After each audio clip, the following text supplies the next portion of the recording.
चलो बात करते हैं द ओडिसी की। मैंने 2 दिन पहले ओडिसी देख ली थी, लेकिन मैं आपसे रिव्यू रिव्यू के लिए अभी बैठा हूँ।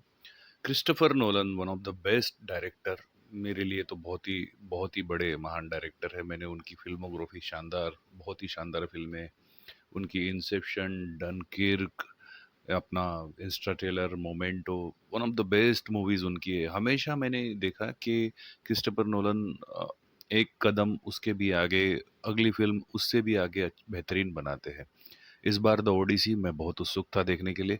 बहुत ही शानदार तरीके से लिखी गई राजा ओडिसियस की कहानी, जो ट्रॉय में भी इसकी कहानी का पहला शुरुआती भाग आपको देखने को मिल सकता है, पुरानी ट्रॉय मूवी। राजा ओडिसियस जो 10 साल ट्रोजन वॉर में उनके गए, उसके बाद उनकी जर्नी वापस घर आने तक की जो 10 साल की है, उसमें द ओडिसी को दिखाया गया है।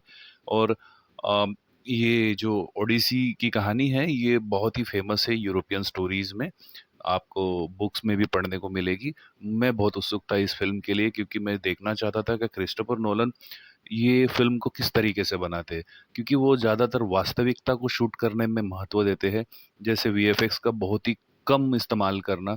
और वो ऐसी फ़िल्म में जैसे जिसमें ग्राफ़िक का काफ़ी इस्तेमाल किया हुआ, इस वीएफएक्स का, वो इसको किस तरीके से हैंडल करते हैं। मैंने जब फ़िल्म देखी तो मुझे बहुत ही चीज़ें, जैसे एक आँख वाला जो राक्षस था, मतलब पोसाइडन का बेटा, जो अ, उसके उसकी जो उसको दिखाने का तरीका बहुत ही शानदार था। और भी जो दैत्य थे जिसको वो क्रिस्टोफर नोलन ने बहुत ही रियलिस्टिक वे में दिखाया। ऐसे नहीं है कि वास्तविकता के तौर पे जब लोगों को विश्वास हो सके, इस तरीके से उन्होंने उस फ़िल्म को बनाया गया है। मुझे उसकी फ़िल्मोग्राफ़ी में बहुत सारी चीज़ें जिस बारे में शायद ये एक वीडियो में मैं बात भी ना कर पाऊँ। इतनी सारी चीज़ें। आईमैक्स कैमरे को वापर के इतने बड़े लेवल पे इतने ह्यूज कैमरे को शूट करना, वो बहुत ही शानदार था।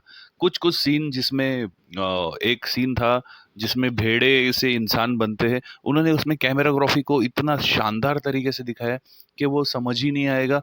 उसको जो बनाने हुए, जो उसका हाथों से जब वो एक विच होती है, जिसको वो इंसानों को वो एक मटके की तरह, घड़े की तरह उसको उसका रूप में बदलाव लाने की कोशिश करती जो हाथों से, वो एक बेहतरीन सीन मुझे बहुत पसंद आया। ऐसे भी बहुत सारे सीन्स थे जिसमें मुझे बहुत ही शानदार लगे।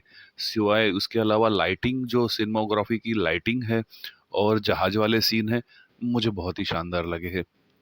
तो ओडिसी जो है, मेरी तरफ से ये फ़िल्म, मैं तो आपको कहना चाहूँगा एक बार आप इसको सिनेमा में ज़रूर देखें। काफ़ी लोगों ने कहा कि मैट डेमन और Tom Holland, I think Matt Damon तो बहुत ही शानदार इन्होंने ओडिसी में काम किया है, लेकिन टॉम हॉलैंड की एक्टिंग शायद उनको उतनी ख़ास ना लगी, क्योंकि वो शायद उसको रियलाइज़ नहीं कर पा रहे थे। देखिए, बहुत शुरुआत में तो थोड़ा-सा लगता है, लेकिन बाद में टॉम हॉलैंड की भी as a acting, as a बेटा ओडिसियस का उन्होंने बहुत शानदार निभाया है।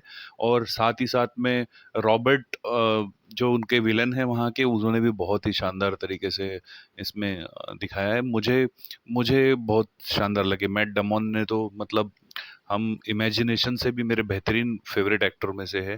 बहुत ही शानदार एक्टिंग उन्होंने भी की है। मेरी तरफ से ये फ़िल्म, मैं तो आपको कहना चाहूँगा एक बार आप इसको सिनेमा में ज़रूर देखें। बहुत ही बेहतरीन फ़िल्म है। तो कृपया क्रिस्टोफर नोलन की ये मास्टरपीस आप बिल्कुल ना चूकें। मेरी तरफ से इस फ़िल्म को 5 में से 4 पॉइंट स्टार है। अब आगे मिलते हैं।